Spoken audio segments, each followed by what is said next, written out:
Шайлоо алдында үй белек кылуу БШК Шайырбек Ташиевге эскертүү берди. Борбордук шайлоо комиссиясы 28 октябрдагы отурумунда номер 14 Жалал Абад шайлоо округунун талапкери Шайырбек Ташиевге алдын ала үгүт жүргүзүү үчүн жазуу түрүндө эскертүү берди. Эскертүү талапкердин бир тууганы УКМКнын төрагасы Камчыбек Ташиев 22 октябрда Сузактагы Барпа айылынын тургуна үй тапшырганы үчүн берилди. Бирок БШКнын ыкчам чара көрүү тобу Камчыбек Ташиевдин аракеттеринде шайлоо астында кайрымдуулук кылуунун белгилерин аныктаган жок. Боршайком мындай жыйынтыкты Жалал Абадтын Сузак райондук милициясынын маалыматына таянып чыгарды. Анда күч органдары үйдө Ташиев эмес, Абдимиталип Мамитов аттуу ишкер жана жергиликтүү тургундар салып бергенин билдиришкен. Шайлоо мыйзамынын 28-беренесинде талапкер жана алардын жакын туугандарына кайрымдуулук менен алектенүүгө тыюу салынат. Ошол эле учурда БШК Ташиевдин аракеттеринде алдын ала үгүттөөнүн белгилери бар деп эсептейт. Анткени үгүт кампания 29 октябрдан тарта башталды. Бул тууралуу маалымат тарап кеткен жана маалыматтык үгүт катары кабыл алынат. Ошого байланыштуу үгүт иштеринин жүргүзүүнүн эрежелерин бузуу белгилери болуп жатат. Бул маалымат Регион ТВ жана башка телеканалдарда тарап кеткен. Ал үгүттүк таасир этүүчү маалымат катары болгон, деди БШКнын төрайымы Нуржан Шайылдабекова. 22 октябрда Камчыбек Ташиевге караштуу Регион телеканалы ал Барпа айылындагы Муратовдардын үй бүлөсүнө 4 бөлмөлүү үй тапшырганын баяндаган сюжет жарыяланган. Анда Муратовдар турак жайга муктаж болгондуктан айыл аксакалдары Ташиевге кайрылганы айтылган. Натыйжада 2 айдын ичинде аталган үй бүлө үчүн турак жай курулган. Ал эми Барпа айылынын тургундарынын бири Абубакир Кадыров бул үйдү Камчыбек Ташиев өз жанынан салып бергенин билдирип, ал үйгө муктаж болгон адамдарга да салып берүүгө даяр экенин белгилеген.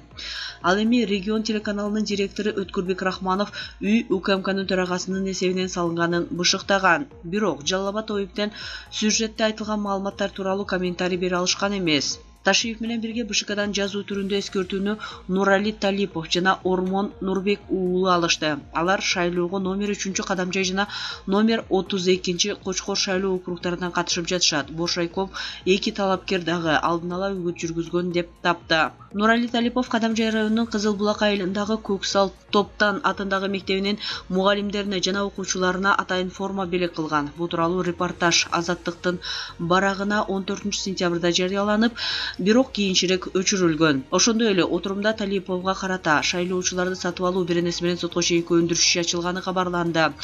Ал эми 18 октябрда талапкер Ормон Нурбек уулу тууралуу limon.kg порталында макала жарыяланган. Анда Нурбек уулу Кочкор районунда кайрымдуулук менен алектенери, аймактагы жолдорду оңдоп, суу жана электр энергиясын өткөрүп бергени айтылган. Бирок ал кайрымдуулукту 2017-2020 жылдардын аралыгында жасалганы аныкталган. Ошондой эле отурумда Нурбек уулу Кочкор РИИБинин кызматкерлерине видео байкоо жабдыктарын тартуулаган деген маалымат айтылды. Учурда бул факты боюнча да тергөө жүрүп жатат. Кыргызстанда парламенттик шайлоо 28 ноябрга дайындалды. Жаңы конституцияга ылайык шайлоо аралаш система менен өтөт.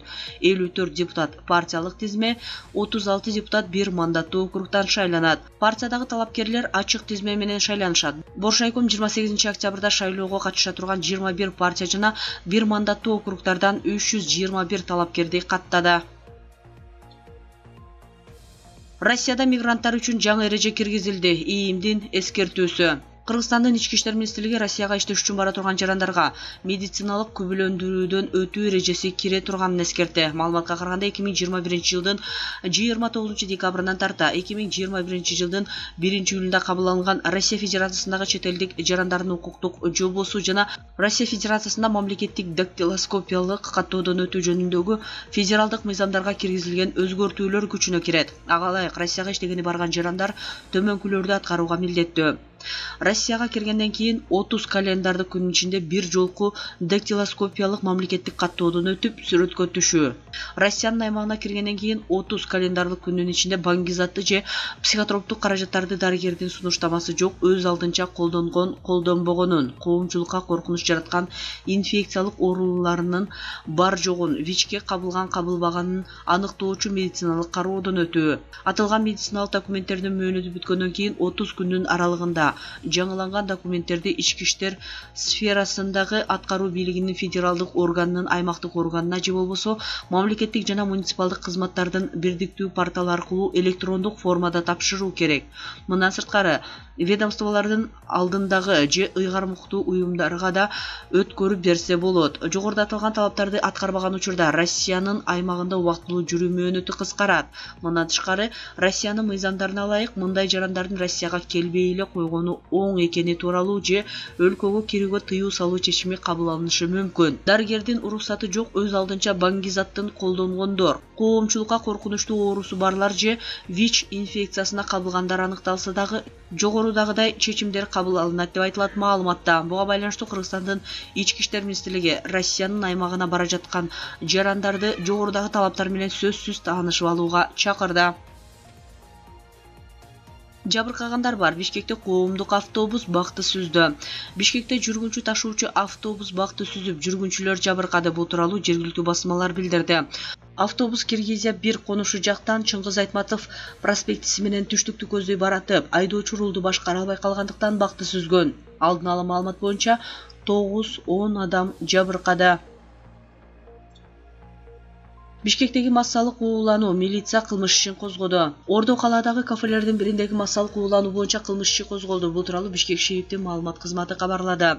Билдирмеге караганда чогултулган материалдар кылмыш жана жоруктардын бириктүү реестрине катталып, жазуу кодексинин 280-беренеси санитардык эпидемиологиялык эреже бузуу боюнча сотко чейинки өндүрүш иштери башталды. Соттук медициналык экспертиза дайындалган, тергөө иликтөө иштери уланууда. Белгилей кетсек, Бишкектеги кафелердин биринде тамакка уулангандардын саны 318 жетти. Саламат сактоо министрлигинин маалыматы боюнча алар Империя пицца кафесинин филиалдарынан суши ролл жешкен. Тамакка уулангандар 23-24 октябрь күндөрү ооруканага түшө баштаган.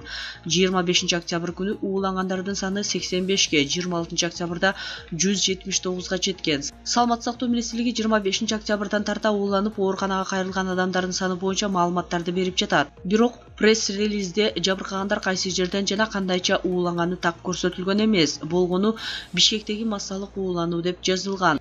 Ал арада Кыргызстанда тамакка аш саткан объектилерди текшерүүгө киргизилген мораторий жокко чыгарылды. Кафенин филиалдарынын администрациясына жалпы суммасы 30,5 миң сомдук 5 протокол түзүлгөн.